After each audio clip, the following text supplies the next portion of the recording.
अस्सलाम वालेकुम dear students. आज जून महीने की 8 तारीख है। This is class 7 subject general science topic textual question number 7 and question number 8 from the lesson respiration in organisms. Question number 7 is match the items in column 1 with those in column 2। यानी हमारे पास दो columns है। Column A में कुछ words दिए गए हैं तो कॉलम सेकंड में भी कुछ वर्ड्स दिए गए हैं। हमें देखना है कि कॉलम ए में जो वर्ड है उसके साथ दूसरे कॉलम में कौन सा वर्ड आएगा, हमें इनको मिलाना है। तो कॉलम ए में है yeast, diaphragm, skin, leaves, fish, frog and cockroach, and in column second there is earthworm, gills, alcohol, chest cavity, stomata, lungs and skin, trachea। तो हमें देखना है कि इस यीस्ट के साथ इसमें से कौन आएगा, डायफ्राम के साथ कौन आएगा, स्किन के साथ कौन आएगा, लीव्स के साथ कौन आएगा, फिश के साथ इसमें क्या आएगा, फ्रॉग के साथ और कॉकरोच के साथ। तो पहला है यीस्ट। तो हमें मालूम है कि यीस्ट जो है ये एक ऐसा ऑर्गेनिज्म है जो एनएरोबिक रेस्पिरेशन करता है। जो एनएरोबिक यानी जिसमें फूड ब्रेक डाउन होता है ऑक्सीजन के बगैर। तो जब ऑक्सीजन के बगैर फूड ब्रेक डाउन करेगा, हमने पढ़ा है, तो वहां पर क्या बनता है, अल्कोहल। तो यीस्ट के साथ क्या आएगा, अल्कोहल आएगा। वो yeast will match up with alcohol. इसी तरह दूसरा है डायफ्राम। हमने अपना डाइजेस्टिव सिस्टम पढ़ा है। हमारे डाइजेस्टिव सिस्टम, हमारा जो चेस्ट केविटी है, चेस्ट केविटी के निचले साइड में एक मस्कुलर शीट है।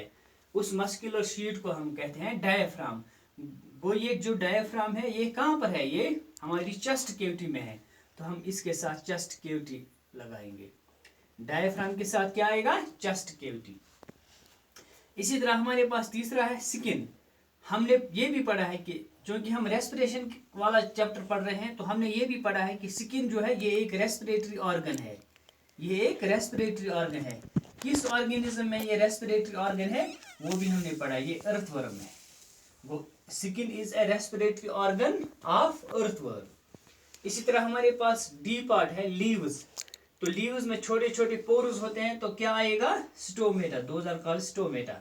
वो लीव्स के साथ स्टोमेटा आएगा। फिश जो है ये एक एक्वेटिक ऑर्गेनिज्म है, यानी ये पानी में रहता है। इसमें जो रेस्पिरेटरी ऑर्गन है वो क्या है, गिल्स। तो फिश के साथ क्या आएगा, गिल्स आएगा। इसी तरह हमारे पास फ्रॉग है। फ्रॉग ये एक ऐसा ऑर्गेनिज्म है जो पानी में भी रहता है और जमीन पे भी रहता है। जब ये पानी में रहता है तब इसके पास स्किन होती है, रेस्पिरेटरी ऑर्गन, और जब ये जमीन पे आती है तो उस वहां पर लंग्स।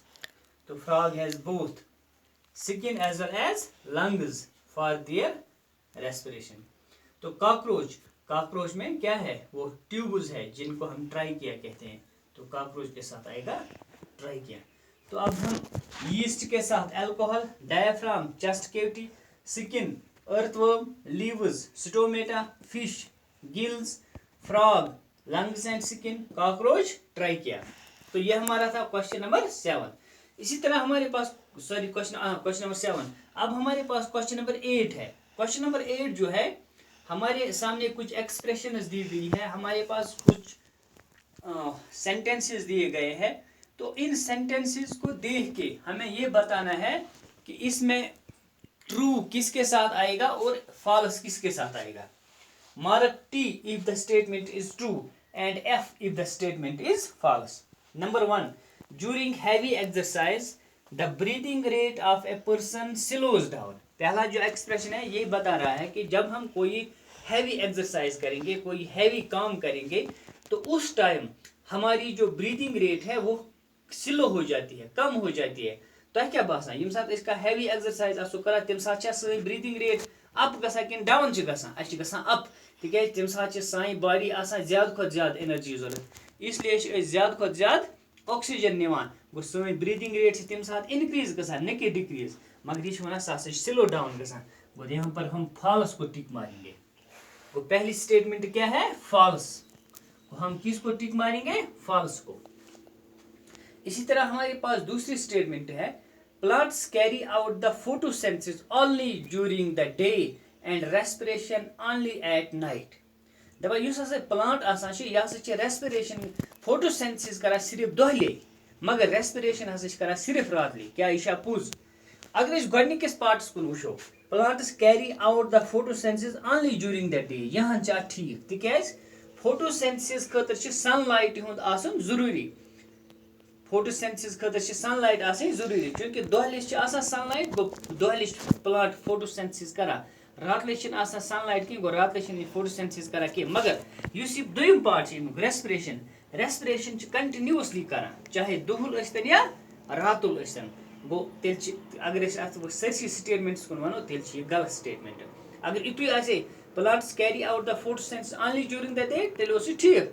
मगर या अगर इत पट आसे plants carry out the photosynthesis only during the day and respiration all time, तेल ओस ठीक। मगर यह वनान गोडनिक पार्ट छ सही, दोयम छ गलत, तेल यह गलत है मान। Plants carry out the photosynthesis only during the day and respiration only at night, तेल क्या यह मान फॉल्स है। तिकाज रेस्पिरेशन जो करा सो दोहले तो रात ते, मगर फोटोसिंथेसिस दोहले करा। Number 3, frogs breathe through their skin as well as lungs।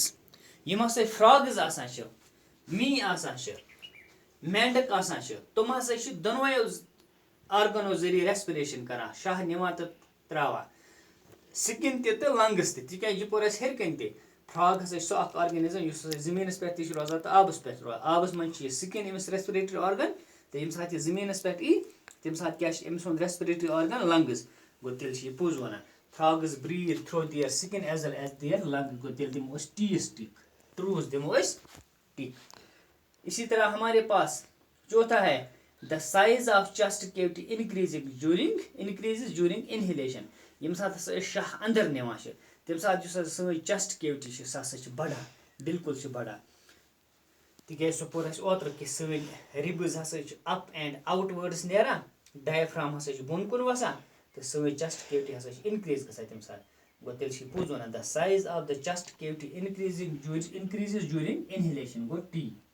गो अगर वो गोडनिच क्या आ, गोडनिच मज तेल एफ, दोयम ते एफ, त्रेयम टी, चोरिम ते टी। ठीक से गोबर। इत पे मकल क्वेश्चन नंबर 7 तो क्वेश्चन नंबर 8 आज। इंशाल्लाह इन पत करो ब्रोह सुबह। ठीक से शुक्रिया, खुदा हाफिज, अस्सलाम वालेकुम।